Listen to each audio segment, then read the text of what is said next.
The Galactic Defense Academy's emergency klaxons shrieked through the crystalline corridors, their piercing wails echoing off the bioluminescent walls. Cadet Liana pressed herself against the translucent barrier, her heart hammering as she watched. The security feeds flicker between scenes of carnage. The Vorthak pack hunters had somehow breached the Academy's supposedly impenetrable shields. "How many?" she whispered into her comm unit, her voice barely audible over the chaos erupting around them. 15 confirmed, came the crackling response from command. Class Alpha Apex Predators. Evacuation protocols are in effect. All cadets, to emergency shelters immediately. Beside her, Daniel Chen remained eerily calm, methodically checking his equipment belt. While other cadets scrambled for plasma rifles and energy shields, the human cadet pulled out a simple writing instrument, a primitive ink pen from Earth. Liana stared at him in disbelief. "Daniel, what are you doing? Grab a weapon!" He looked up at her with those unsettling dark eyes that seemed to calculate possibilities others couldn't see. "I have one." The Vorthak were nightmarish creatures, standing 3 meters tall with obsidian exoskeletons that could deflect military-grade laser fire. Their razor-sharp limbs could slice through reinforced titanium like tissue paper, and their bioelectric sensory organs could track prey across vast distances. They were the apex predators of 17 different worlds, having never encountered a species capable of matching their lethality. They had never encountered humans. The first Vorthak crashed through the barrier with a sound like shattering glass. Its compound eyes immediately locked onto the fleeing cadets, mandibles clicking with predatory anticipation. It moved with liquid grace, closing the distance to its nearest target, a terrified Zelkan cadet in heartbeats. Daniel stepped forward. The human's movement was so sudden, so precise, that even Liana's enhanced Thriaxian reflexes barely registered it. One moment Daniel was standing beside her. The next he was behind the Vorthak, his pen buried deep in the creature's neural cluster at the base of its skull. The apex predator collapsed instantly, its massive frame hitting the floor with a thunderous crash. "Impossible," Liana breathed. But Daniel was already moving. The second Vorthak rounded the corner, its bioelectric organs crackling with deadly energy. The human didn't pause, didn't hesitate. He rolled under the creature's sweeping, claws came up in a fluid motion, and drove his pen through the soft tissue behind its primary sensory organ. Another giant fell.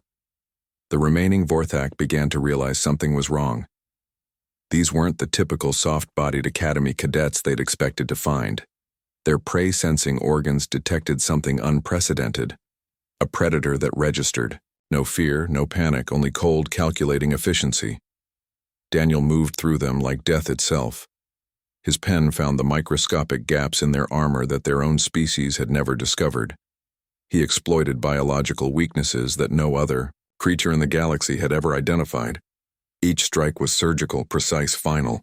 Liana watched in stunned silence as her human classmate dismantled 15 apex predators with nothing but a primitive writing instrument and an understanding of anatomy that bordered on supernatural.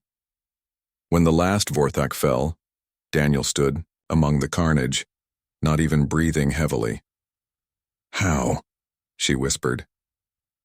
Daniel wiped his pen clean on one of the creature's exoskeletons. Humans spent 2 million years learning how to kill things that were bigger, stronger, and faster than us. We studied anatomy, found weak points, developed tools. He held up the pen. "This is just a tool. The real weapon is up here." He tapped his temple.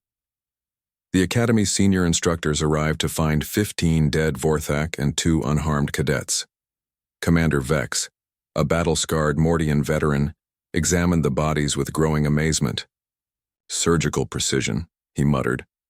Each strike targeted the exact neural cluster that would cause instantaneous death. Even our best xenobiologists didn't know these weak points existed. "Sir," Daniel said quietly, "humans have been hunting apex predators since before we discovered fire. We learned to read their behavior, predict their movements, find their vulnerabilities. It's what we do." Commander Vex looked at the human cadet with new respect, and perhaps a touch of fear. "Cadet Chen, Your species continues to surprise us. As the cleanup crews arrived, Liana fell into step beside Daniel.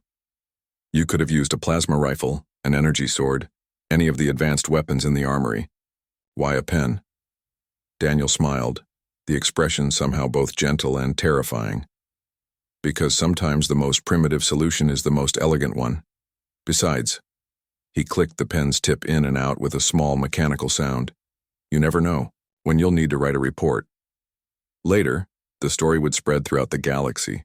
The day 15 Vorthak apex predators attacked the most prestigious military academy in known space, only to be eliminated by a single human cadet, armed, with nothing but a writing instrument.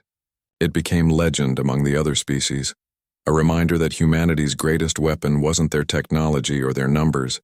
It was their absolute, terrifying refusal to accept that anything was truly unkillable. The pen, Liana realized, had, indeed, proven mightier than the sword, especially when wielded by a human who understood exactly where to stick it.